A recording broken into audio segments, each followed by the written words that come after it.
اگر تم سچے ہو تو اس پہاڑ کے نیچے سے پانی نکال کر دکھاؤ۔ آسمان سے فرشتے اتارو اور چاند کے 2 ٹکڑے کرو۔ اگر تم سچ میں اللہ کے رسول ہو تو آسمان سے فرشتے اتار کر دکھاؤ۔ اگر تمہارے پاس اللہ کی طاقت ہے تو آج چاند کو 2 ٹکڑوں میں بانٹ کر دکھاؤ۔ یہ وہ دن تھے جب صحابہ کرام پر ظلم کی انتہا کی جا رہی تھی۔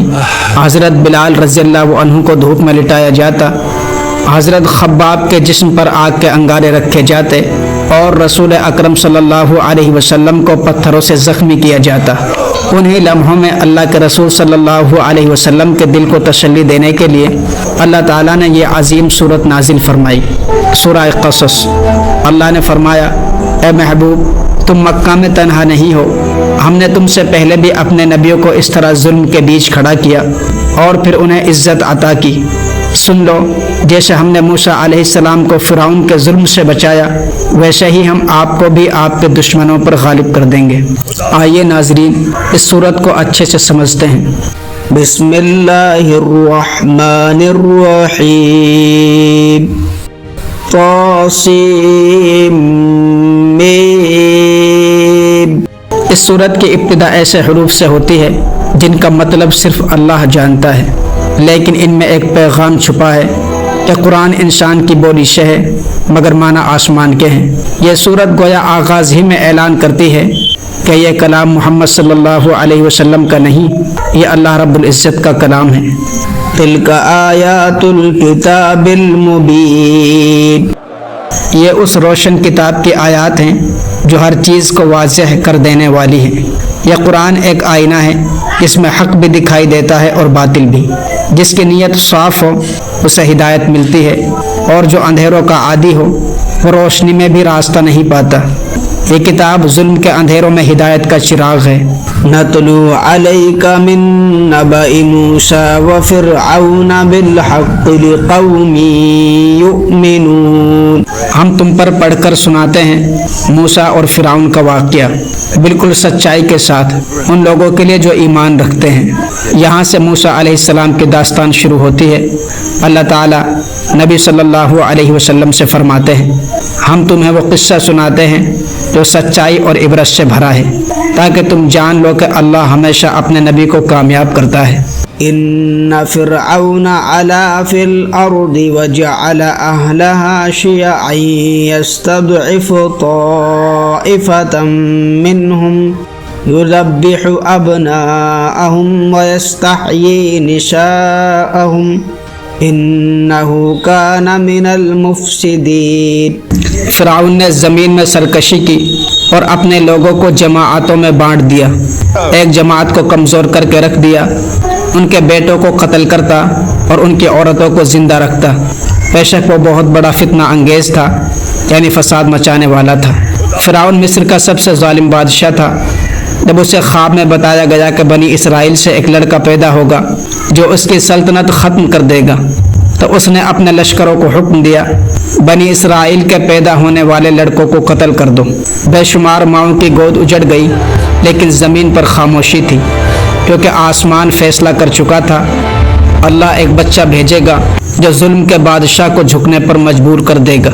وَنُرِيدُ أَن نَّمُنَّ عَلَى الَّذِينَ اسْتُضْعِفُوا فِي الْأَرْضِ وَنَجْعَلَهُمْ أَئِمَّةً وَنَجْعَلَهُمُ الْوَارِثِينَ وَنُمَكِّنَ لَهُمْ فِي الْأَرْضِ وَنُرِيَ فِرْعَوْنَ وَهَامَانَ وَجُنُودَهُمَا مِنْهُمْ مَا كَانُوا۔ اور ہم چاہتے تھے کہ جنہیں زمین میں کمزور کیا گیا ان پر احسان کرے، انہیں رہنما اور وارث بنا دے، اور فرعون اور اس کے لشکروں کو وہی دکھا دیں جس سے وہ ڈرتے تھے۔ یہ آیات امید کا پیغام ہے۔ اللہ فرماتا ہے، میں نے فیصلہ کر لیا تھا کہ یہ غلام قوم ہی عزت پائے گی، یعنی بنی اسرائیل۔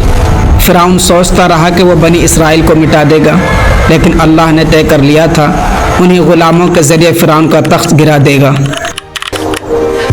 اور ہم نے موسیٰ علیہ السلام کی ماں کے دل میں الہام کیا کہ اپنے بیٹے کو دودھ پلا، اور جب اس پر خوف ہو تو اسے دریا میں ڈال دے، نہ ڈر نہ غم کر، ہم اسے تیری طرف واپس لوٹائیں گے اور اسے رسول بنائیں گے۔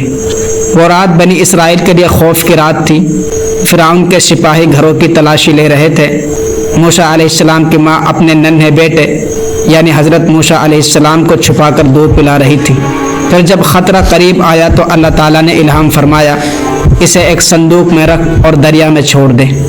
پھر فرعون کے گھر والوں نے اس بچے کو اٹھا لیا، حالانکہ وہ ان کے لیے دشمن بننے والا تھا۔ اور فرعون کی بیوی نے کہا، یہ تو میری اور تمہاری آنکھوں کی ٹھنڈک ہے، اسے قتل نہ کرو، شاید یہ ہمیں فائدہ دے یا ہم اسے بیٹا بنا لیں۔ اور یوں موسیٰ علیہ السلام وہیں پلے جہاں ان کے دشمن کا گھر تھا۔ اور موسیٰ علیہ السلام کی ماں کا دل خالی ہو گیا۔ وہ قریب تھی کہ اپنا راز ظاہر کر دے اگر ہم نے اس کے دل کو مضبوط نہ کیا ہوتا۔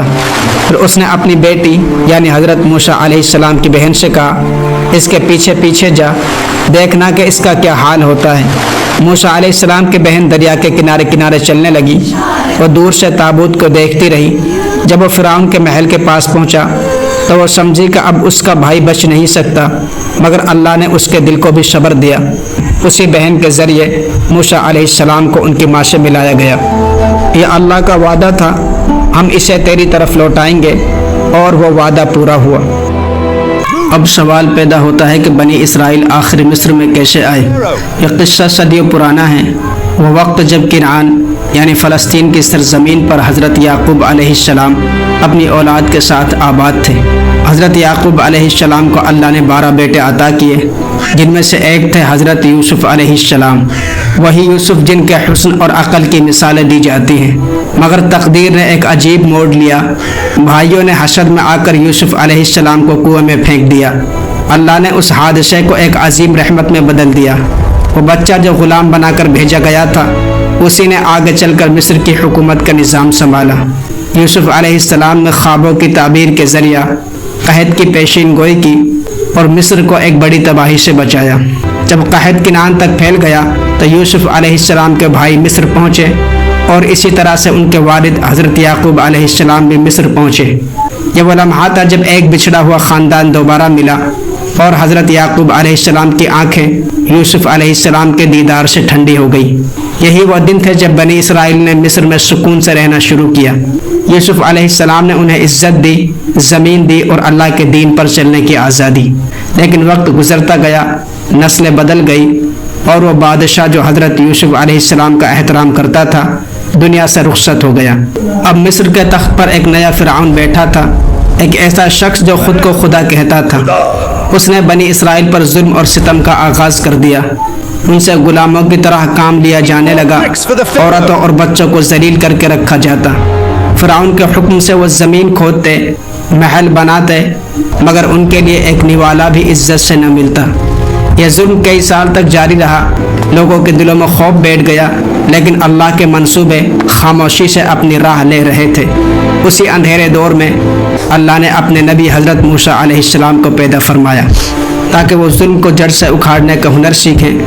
ایک ماں کی دعا، ایک بہن کی نگاہ اور ایک نبی کی حفاظت، یہ سب اللہ کے عظیم منصوبے کا حصہ تھا۔ جب مکہ میں اللہ کے رسول صلی اللہ علیہ وسلم پر کفار کا ظلم بڑھ گیا تو اللہ نے سورہ قصص نازل فرمائی تاکہ نبی صلی اللہ علیہ وسلم کے دل کو سکون ملے کہ جیسے موسیٰ علیہ السلام کے وقت بنی اسرائیل ظلم سہتے رہے، مگر آخرکار اللہ نے انہیں فرعون سے نجات دی۔ دنیا کے کسی کونے میں اگر مومن پر ظلم ہو تو وہ یاد رکھے کہ اللہ کی مدد تاخیر سے آتی ہے، مگر آتی ضرور ہے۔ صحابہ کرام نے بھی طرح طرح کی مصیبتیں برداشت کی، طائف کی گلیوں میں پتھر کھائے، مکہ کی زمین پر بھوکے سوئے، مگر صبر کیا، ایمان پر ڈٹے رہے، اور اللہ نے انہیں سر بلند کیا۔ اس صورت کا پیغام ہے کہ مصیبت ایمان والوں کے لیے امتحان ہے، اور آزمائش کے بعد اللہ کی رحمت چھپ کر نہیں رہتی۔ اگر تم مایوس ہو جاؤ تو یہ بات یاد رکھو کہ جیسے اللہ نے موسیٰ علیہ السلام کو فرعون کے محل میں پناہ دی، وہ تمہاری بھی تمہارے حالات میں حفاظت کرے گا۔ بس ایمان مضبوط رکھو۔ اگر آپ کو یہ ویڈیو پسند آئی ہو تو ویڈیو کو لائک شیئر ضرور کریں، اور ہمارے چینل SK TV کو سبسکرائب کریں۔ السلام علیکم۔